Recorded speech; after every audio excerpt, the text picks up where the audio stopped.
kami bisa menyelamatkan uang masyarakat. uang rakyat bisa kita kembalikan, dan insya Allah nanti di 2023 kita bisa manfaatkan, disimpangkan, kan kita bisa kerjakan. Jadi realisasikan. Kita bisa realisasikan. Jadi di awal pemerintahan Pak Har ini sudah langsung ibaratnya perang besar nih Pak ya. Wah, perang urat saraf.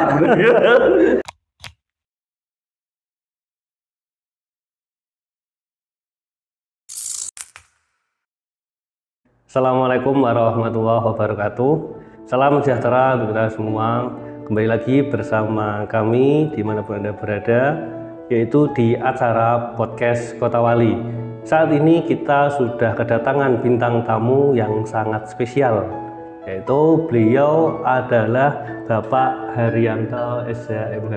Assalamualaikum Bapak. Waalaikumsalam. Sehat ya Pak? Alhamdulillah. Alhamdulillah. Saat ini beliau telah resmi menjabat sebagai Kepala Desa di Desa Banjarsari, Kecamatan Sayung. Bener ya Pak? Oke. Namun beberapa waktu lalu banyak di antara rekan-rekan, teman-teman ataupun di kalangan masyarakat mengenal beliau selain sebagai yang saat ini Kepala Desa, beliau adalah salah satu tokoh penggiat sosial, benar ya Pak? Yep. Terus juga beliau tokoh yang bergerak di lembaga bantuan hukum juga. Benar seperti itu ya Pak? Yep. Mungkin sebelum ke arah desa Pak dapat sedikit diceritakan. Sebelumnya kan tentang kegiatan sosial, terus ada juga LBH itu gimana Pak? Iya, terima kasih Mas Arif. Alhamdulillah. Saya diundang di podcast Kota Wali. Alhamdulillah, ini mungkin saya mengawali proses perjalanan dari pegiat sosial ke profesi advokat, terus ini di desa. Menarik. Kenapa kok sudah malah melintang di dunia sosial dan itu kok masih ada malah balik ning desa. Ya, mungkin perjalanan ini tidak kita rencanakan. Tidak kita rencanakan. Prosesnya awal 2022 pertengahan setelah Lebaran itu kami banyak menerima tamu awalnya, menerima tamu dari desa, dari Banjarsari. Kebetulan saya itu kan sudah hampir 12 tahun tinggal di Demak, ceritanya begitu. Di luar Banjarsari. Sudah 12 tahun kami berproses di Demak dengan kegiatan tadi sosial, terus di profesi, dan ada kegiatan lagi satu itu yang di pemberdayaan di pendampingan masyarakat PKH juga. Saya 10 tahun. Selain di sosial, terus di hukum, ada ikut PKH juga pendampingannya gitu. Pendamping sosial di Kemensos. Dari tamu-tamu yang ke tempat kami itu kok menanyakan dan meminta kami untuk kembali ke desa. Padahal kami tidak pernah punya pikiran ke sana. Dan jadi ono apa tuh iki kok orang minta Mas Yara yuk balik ke desa, desa itu butuh sosok seperti jenengan. Ada lagi tokoh ketemu minta menyampaikan lagi Banjarsari itu butuh A, B, C, D dengan persoalan yang seperti ini, kompleks, terus warganya butuh panjenengan. Saya tidak mengiyakan Mas. Saya tidak mengiyakan. Waktu itu saya diskusi sama istri. Janjane neng Banjarsari ono apa to Mi? Kok banyak orang yang minta kita ke sana. Akhirnya kami tidak mengiyakan. Kami coba mencari tahu informasi ataupun hal apa yang ada di desa. Saya sama istri itu biasa belusukan Mas. Biasa belusukan, ya udah. Waktu masih COVID, corona kan kita bawa masker, terus bawa motor ke dusun-dusun itu. mencari informasi, ketemu langsung warga, kita tanyain bagaimana kondisi Banjarsari, bagaimana keadaannya sekarang, pembangunannya bagaimana sekarang, keadaan dari segala aspek ya, ya, Pak. pemerintahannya bagaimana. 1, 2, 3 dan orang-orang yang kita temui, kita bisa mencoba mengambil kesimpulan awal, oh ternyata ada permasalahan, ada persoalan di desa yang harus kita tangani dan ada yang mau mengikhlaskan diri untuk menata desa. Dari obrolan itu terus kami diskusi dengan keluarga. Misalkan kami karena kecintaan kami terhadap desa itu luar biasa untuk kembali menata dan masyarakat menghendaki hal itu, ya bismillah.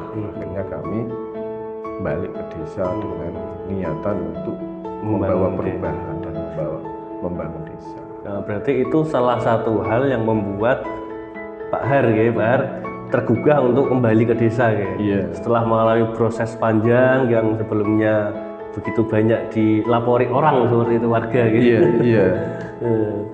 Itu berarti ketika merasa tergugah seperti itu, Bapak langsung membulatkan tekad untuk ikut Pilkades berarti itu, Pak, atau masih berpikir panjang waktu itu? Ya akhirnya kami memantapkan untuk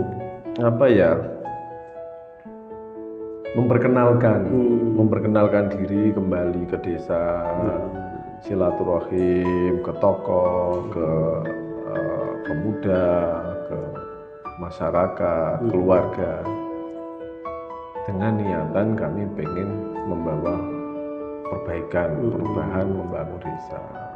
Karena memang cita-cita itu tidak ada di sana. Yang poinnya itu, Mas. Kami tidak pernah punya cita-cita pengen jadi kepala desa. Saya juga tidak pernah dari kecil itu berpikir bahwa nanti saya akan kembali desa dan membangun desa, itu tidak pernah. Semua dari hati pengen ketika kondisi permasalahan yang ada di desa seperti ini, saya tawarkan ke teman-teman tokoh pemuda, tokoh masyarakat yang ada itu kontestasi kan sudah mulai berjalan. Ada beberapa calon atau orang yang mulai muncul tokoh 1, 2, 3, 4. Waktu itu ada 4 atau 5 plus incumbent itu. Namun ketika nama kita muncul itu kok ada 4 ini pada malah surut gitu. Surut dan lari ke kita. Ketemu Mas Har, kalau Mas Har benar-benar mau balik desa, saya tak derek jenengan ayo bangun bareng-bareng 1, 2. Alhamdulillah setelah itu ya sudah, ini sebuah kekuatan bersama untuk membawa perubahan, membangun desa bareng-bareng. Itu akhirnya kita kontestasi di tanggal berapa itu 26 Oktober itu. Akhirnya kami diberi amanah oleh warga dengan perolehan ya cukup signifikan lah, alhamdulillah. Itu luar biasa. Biasanya menang telak lah gitu. Iya, alhamdulillah. Saya dapat 1.901, incumbent itu 800-an. Lumayan dari. Baik Pak Har, tadi kan kita sudah mendengarkan sekilas tentang perjalanan Pak Har untuk masuk ke ranah kepala desa yang saat ini alhamdulillah sudah berhasil ya. Nah, mungkin dapat sedikit ceritakan dulu Pak tentang desa Banjarsari, karena kadang kan Pak teman-teman pemirsa itu juga kadang Banjarsari itu sebelah mana ya? Itu kan kayak kalau dari saya agak melentar gitu. Bahkan mungkin Mas Adi. Kadang itu nek saya berkelakar sama teman-teman yang ada di luar itu, Banjarsari kuwi luwih terkenal kepala desane dibanding desane. Lah orang itu masuk ataupun ngertine Banjarsari Sayung itu ya ada di sekitar mungkin Sayung yang wilayah Bulusari dekat sana. Taunya situ, bukan yang ada arah di pesisir, pojok itu. Jadi memang Desa Banjarsari itu paling ujung Kecamatan Sayung yang berbatasan langsung dengan Kecamatan Karangtengah. Dari pos Wonokerto itu dengan masuk Wonowoso, terus Sidoarjo, baru Banjarsari dan Tambak Busan. Warga masyarakat Kabupaten Demak itu tahunya biasanya satu Sidoarjo Karanggawang di Fathul Huda Mbah Maksum, berikutnya Istanbul Tambak Busan. Banjarsari dilewati. Padahal dilewati, cuman kadang jarang yang tahu. Jarang yang tahu. Jadi ini tugas kita bersama dari kami pengen Banjarsari itu dikenal oleh warga masyarakat di luar itu dari sudut ataupun dari berbagai macam keadaannya. Jadi ini tugas PR kita bersama. Maka saya sesuai dengan keinginan atau visi misi kami itu kan pengen memperkenalkan, paling tidak memperkenalkan Desa Banjarsari dengan potensi yang dimiliki. Awal-awal itu kami bingung karena kami sudah tadi 12 tahun tidak tinggal di desa dan kami coba menginventarisir potensi desa yang ada dan kita itu kan tahu wilayah pesisir Pantura yang dekat-dekat dengan Rob itu kan apa yang mau digali gitu. Seperti itu. Itu PR yang lumayan besar. Iya, PR besar kita. Akhirnya sedikit demi sedikit kita tata 1, 2 bulan, 4 bulan ini kami 1-2 bulan itu kami memang nek bahasane saya itu internal ya, saya kulaan masalah.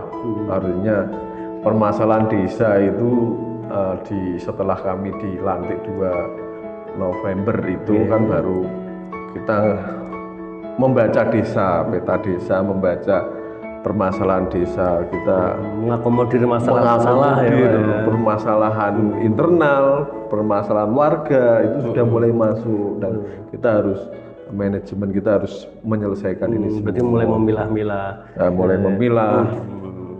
Sebelum sampai kita sembari kita menggali potensi. Jadi sebelum ke arah potensi nih Pak, kita sempat dengar di awal-awal Bapak menjabat dulu sempat ada case ya, isu atau masalah dengan yang sebelumnya gitu katanya Pak ya. Iya. Itu gimana tuh Pak? Ya. Biasa di pemerintahan itu kan di periode sebelumnya misalkan kami dan sekarang kami di 2022 itu kan masuk tinggal menyisakan 2 bulan ya. 2 bulan di 2022. Jadi tadi yang tak sampaikan di awal, kami masuk itu kan karena nyun sewu basic saya orang hukum, pengacara, itu masih ke bawah, artinya ke bawah koyok jadi penyidik itu. Berarti waktu itu langsung kayak ambil peran langsung. Ambil peran, cari dokumen yang harus kita pelajari. Setelah itu permasalahannya apa, kita harus menyelesaikan bicara nih. Jadi mau nggak mau sebelum Bapak maju atau melangkah memang harus clear dulu dengan versi yang sebelumnya ya Pak? Iya, saya pengen memang kami diberi amanah 2 bulan terakhir di 2022 harus kita selesaikan. Namun di pemerintahan desa itu kan tidak bisa kita berhenti ataupun kita memulai sama dilantik 2 November langsung ke sini sampai tidak bisa. Kita harus belajar ini. Yang ke belakang sebelumnya tetap kita harus tahu Mas Adib. Seperti apa permasalahannya apa itu ternyata banyak dan sangat menyita waktu. Kita tidak bisa bekerja kalau ini tidak clear. Nah, tentang permasalahan keuangan desa.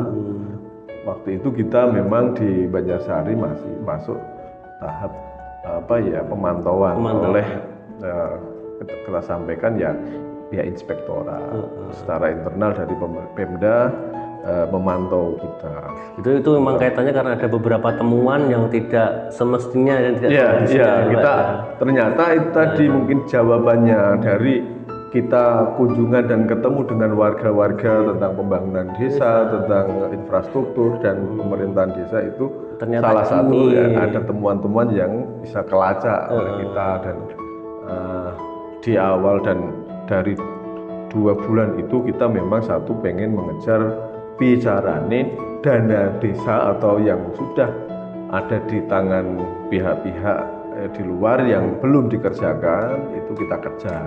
Jadi ibaratnya dikembalikan ke kas desa. Alhamdulillah di akhir 2022 di bulan Desember dari pihak-pihak itu saya sampaikan, nek enggak ya saya akan tetap APH kan. Nah, tinggal mau pakai jalur mana? Saya kan sebenarnya kata kuncinya sudah ketemu, tinggal saya ini atau mau jalur ini. Alhamdulillah ada sebagian yang sudah dikembalikan. Jadi akhir Desember itu. Tapi ini sisanya masih, cuma kan alhamdulillahnya dan warga sudah mengetahui bahwa di 2 bulan awal kami bisa menyelamatkan uang masyarakat.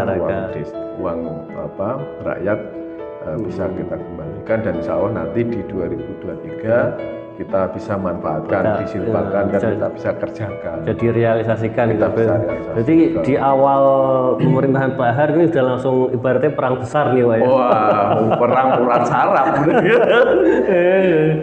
Itu bahkan sampai itu berarti pada waktu itu hampir menggetarkan periode sebelumnya dan perangkatnya berarti Pak ya. Ya bisa dikatakan demikian karena ya kita itu kan pengen ada bersih-bersih lah, paling tidak kita pengen apa ya. Berarti nggak ada utang periode sebelumnya udah bukan nganu lah. Kita pengennya itu, kita pengen clearkan semua. Karena saya itu kan pengen ini di pemerintahan kami ke depan tidak ada permasalahan. Ketika ini ya sudah monggo selesaikan. Gitu. Diselesaikan nanti kita biar jalannya enak. Baiklah. Itu berarti perjalanan yang lumayan panjang untuk mengawali pada waktu itu Pak ya. Iya. Okay. Baiklah pemirsa, jangan kemana-mana karena setelah ini kita akan lanjut, tetap stay tune di channel kami. Sekian. Setelah Bapak menjabat nih, tadi kan kita sudah mendengarkan kisah Bapak di awal pemerintahan yang begitu panas, saya bilang seperti itu ya Pak ya. Setelah Bapak menjabat beberapa bulan, kurang lebih 4 bulan ini, Bapak sering menjargonkan ya, mengeluarkan slogan tentang Banjarsari bergerak, berbenah dan lebih baik Pak ya. Nah, itu kira-kira dapat sedikit diceritakan Pak, itu filosofinya gimana itu Pak? Bergerak, berbenah, lebih baik. Siap Mas Adi. Ya kita itu kan pengen ketika sudah ada di desa, kita sebagai anak-anak muda itu kan ketika sudah diberi amanah oleh warga masyarakat untuk ada di desa dan membenahi desa, maka kita itu harus punya spirit. Nah, spirit itu yang kita pakai di Banjarsari saat ini. Jadi kita pengen potensi yang ada coba kita gerakkan dari sektor apapun, baik dari UMKM, ekonominya, terus SDM-nya, masyarakatnya, kepemudaan dan yang lain. Jadi ayo kita bareng-bareng bangun desa bersama-sama tanpa melihat apa dan siapa yang akan mengambil peran ini. Ketika masyarakatnya kita ajak untuk bareng-bareng bergerak bersama, ya insya Allah kita bisa menggerakkan mulai ekonomi. Gitu ya, akhirnya kita bareng-bareng membenahi Banjarsari agar lebih baik. Nah, targetan kita akan lebih baik. Jadi memang strategi yang jangan gunakan adalah merangkul semua elemen masyarakat. Semua elemen masyarakat kita seperti visi misi kita itu kan pengen optimalkan lembaga desa baik dari BPD, LPMD, KPMD, Karang Taruna, Pemuda, tokoh masyarakat kita rangkul, forum ulama kita jadikan kekuatan silaturahimnya, masukan dari para tokoh, para sesepuh untuk membangun desa. ABBY sebenarnya gampang. Nek menurut kami ya, desa itu bisa berjalan dengan baik manakala pemerintahan desanya itu, pemimpinnya itu tidak main-main, tidak bahasane lirik kanan tidak keluar jalur. Sudah posnya ini atur sini, posnya sini, pembangunan sini, selesai Mas. Tinggal merealisasikan apa yang ada gitu aja. Pengawasan ada masyarakat, ada BPD. Nah, untuk pembangun desa, pemerintah desa butuhnya itu. Ayo, elemen dikumpulkan bareng-bareng. Selesai sebenarnya. Kalau kita kucing-kucingan APBD atau lembar pertanggungjawaban realisasi anggaran itu kan harus real. Masyarakat harus tahu dan transparan.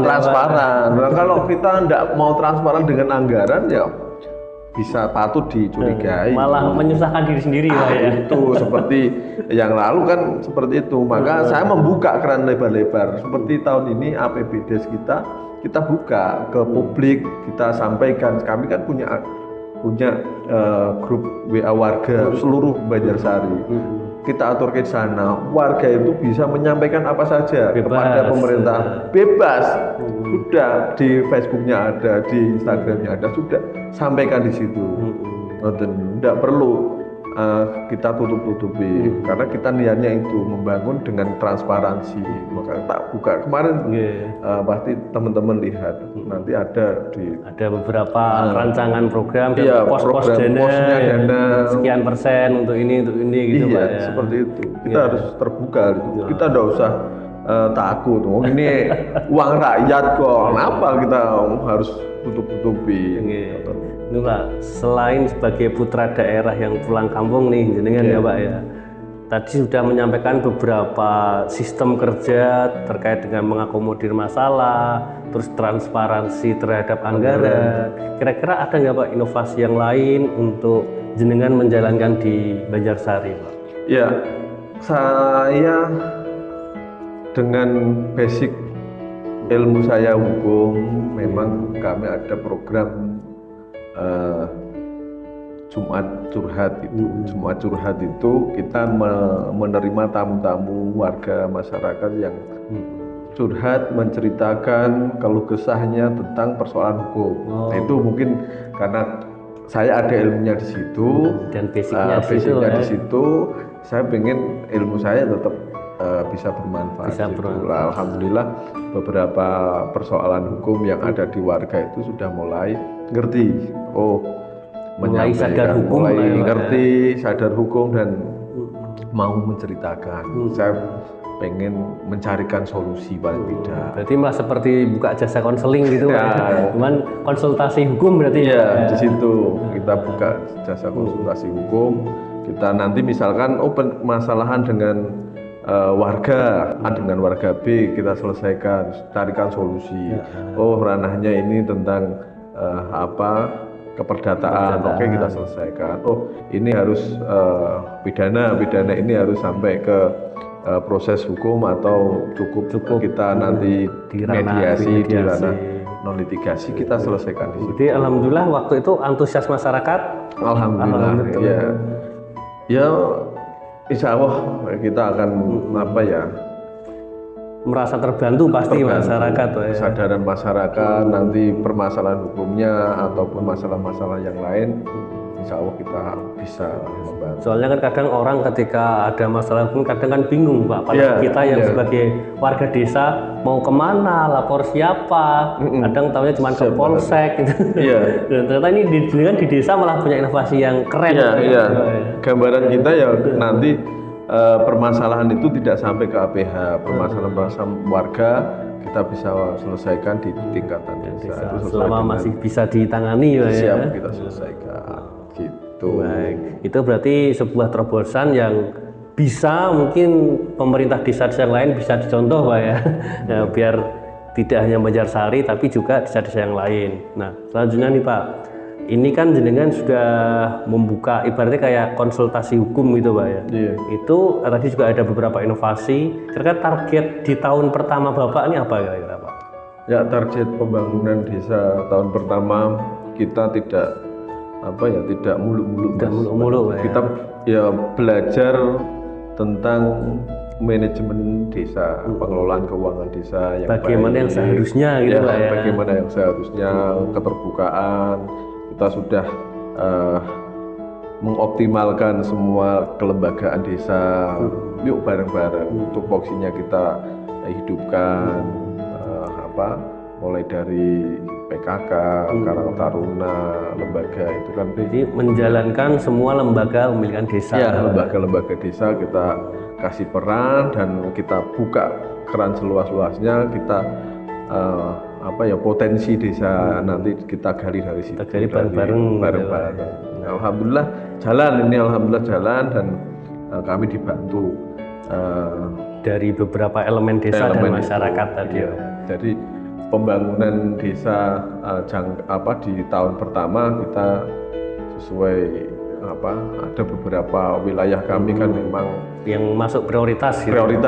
Artinya concern kami ada di beberapa dukuh itu kan seperti Dombo, Brangsong, Morasem, itu yang tiga wilayah yang masuk. Saat ini mulai masuk ROP berarti itu yang masuk penanganan prioritas. Ya, penanganan prioritas kami itu kan di penanggulangan ROP di dukuh itu.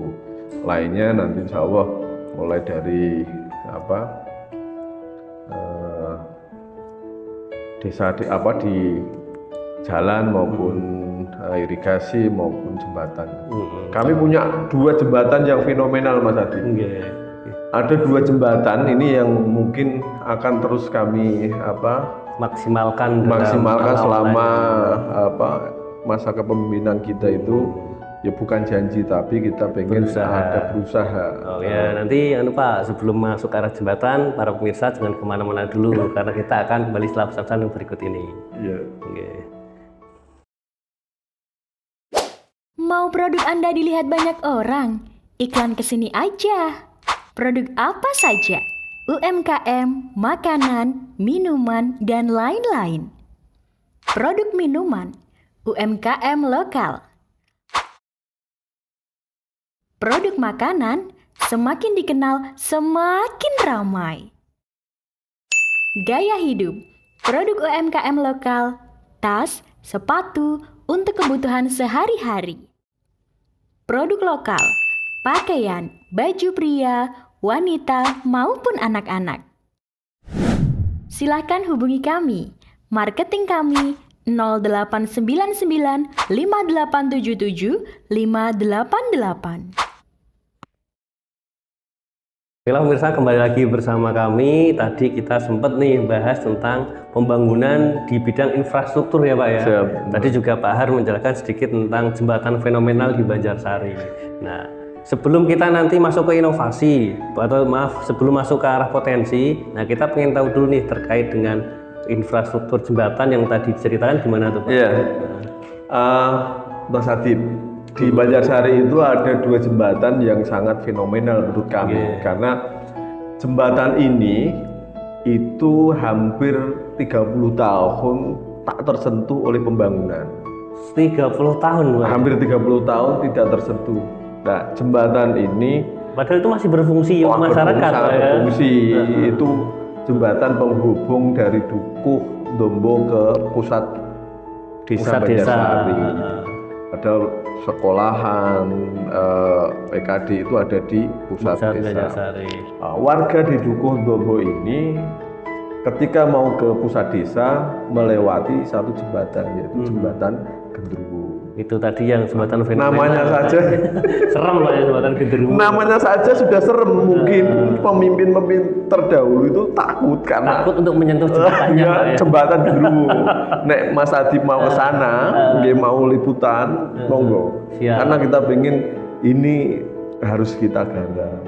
Jadi Mas Adi kan orang teknik, nanti saya pengen mungkin baiknya bagaimana. Karena akses utama warga kami pengen Itu masuk prioritas dari desa, karena kami keterbatasan anggaran dan ini harus disentuh mungkin dari pemerintah kabupaten maupun provinsi bahkan pusat, maka kami terus minta dan mengupayakan ini bisa teranggarkan, tercover oleh itulah jembatan Genderuwo yang fenomenal itu. Ini masih papan, masih gitu. papan, masih dengan konstruksi lama. Weranya sudah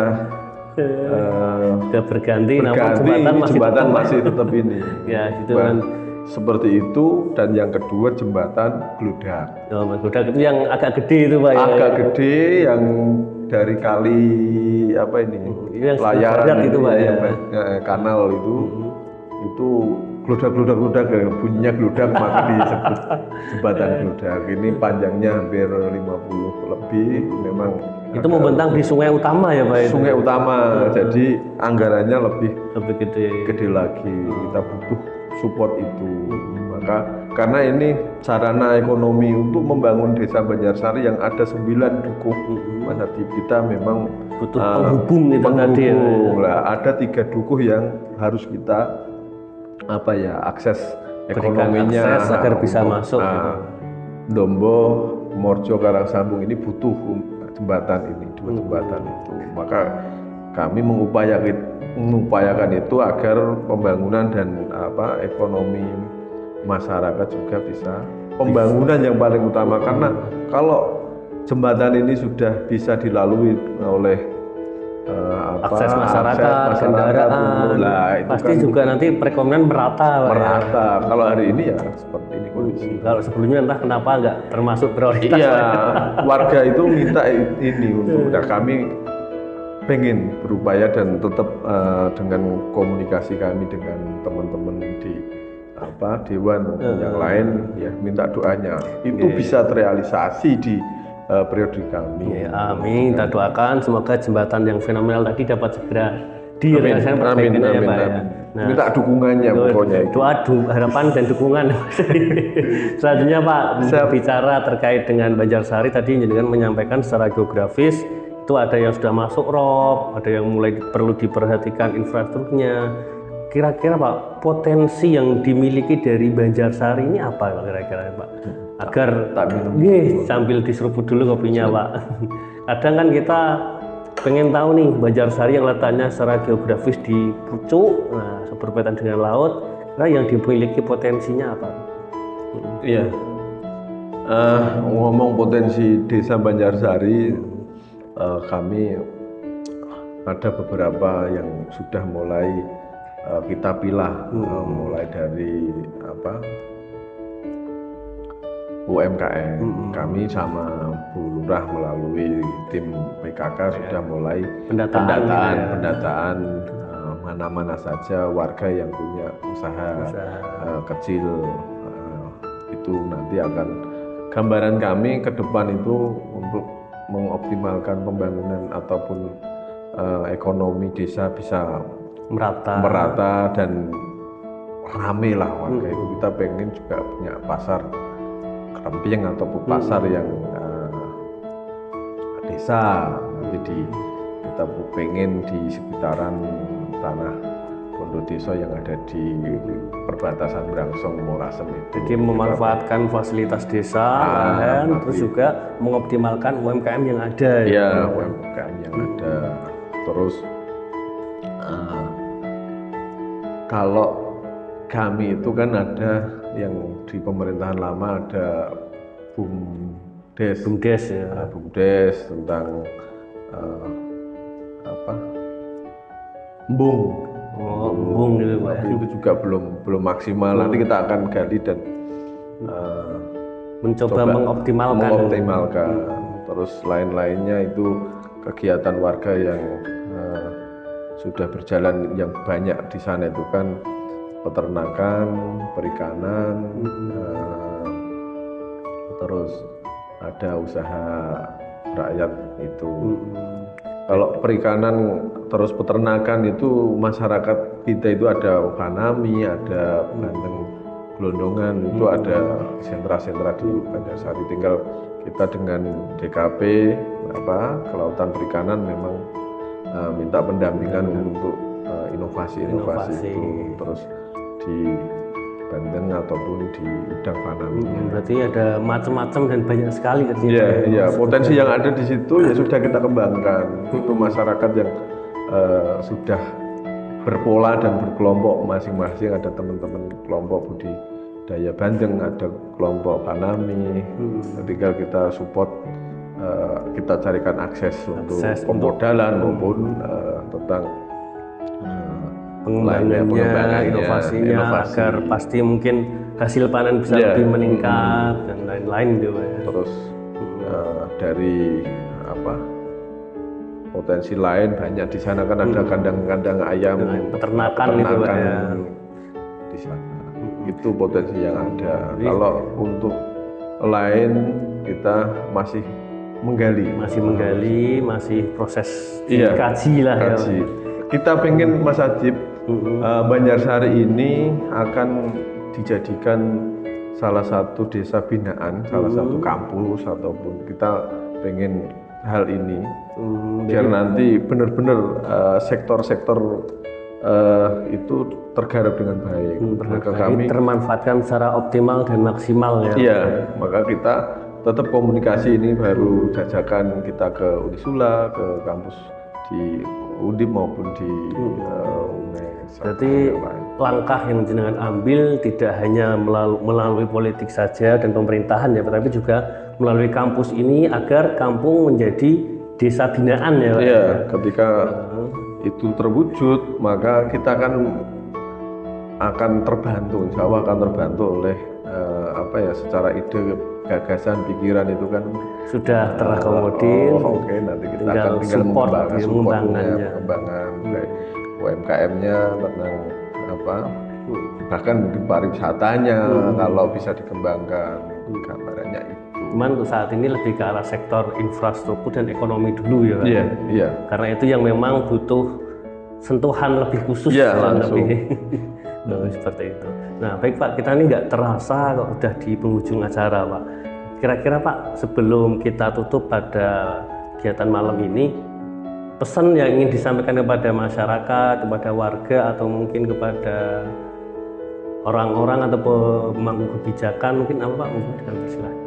Ya, kami dari pemerintahan desa Banjarsari mengajak seluruh elemen masyarakat di Banjarsari khususnya untuk yuk bareng-bareng kita akan membenahi desa. Mari kita bergerak dari sektor manapun kita membenahi, kita pengen berbenah agar Banjarsari lebih baik ini, seperti jargon kita, sedikit demi sedikit bisa kita wujudkan dengan seluruh dukungan elemen masyarakat, support dari pemerintah kabupaten maupun provinsi, sehingga warga masyarakat bisa merasakan nilai dari sebuah pembangunan desa.